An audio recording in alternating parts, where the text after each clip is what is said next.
Hello everyone, আশা করি সবাই ভালো আছেন। আজকে আমরা যেটা দেখতে যাচ্ছি সেটা হচ্ছে কমান্ড প্রম্পটের সাহায্যে আমাদের পিসি কে কিভাবে শাটডাউন করা যায়। তো সেজন্য আমাকে উইন্ডোজ সার্চ মেনুতে গিয়ে সার্চ করতে হবে। সিএমডি লিখে সার্চ করলে আমাদের কমান্ড প্রম্পট আসবে। তো আমরা জাস্ট এটাকে ওপেন করব।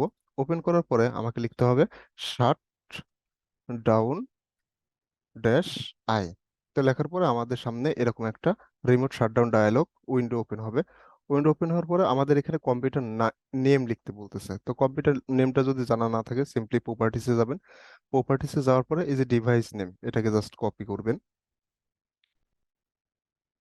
এটাকে কপি করে নিয়ে জাস্ট হচ্ছে এইখানে অ্যাডে ক্লিক করে এটা পেস্ট করে দিবেন, পেস্ট করে ওকে করবেন। তো আমি কোন ধরনের অ্যাকশন পারফর্ম করতে চান, তো আমি শাটডাউন করতে চাই, তো শাটডাউন সিলেক্ট করলাম। সিলেক্ট করার পরে কতক্ষণ সময় পরে এটা শাটডাউন হবে, আমি এখানে ডিফল্টটা 30 সেকেন্ডে রাখতে চাচ্ছি। তো আপনি যদি চান যে 15 সেকেন্ড পরে অফ হবে কিংবা 20 সেকেন্ড পরে অফ হবে, তা আপনি সেভাবে দিয়ে দিতে পারেন। তো এখানে জাস্ট কমেন্ট করবেন। কমেন্টে কি লেখা যায়, লিখি হচ্ছে ইওর পিসি ইজ হ্যাকড।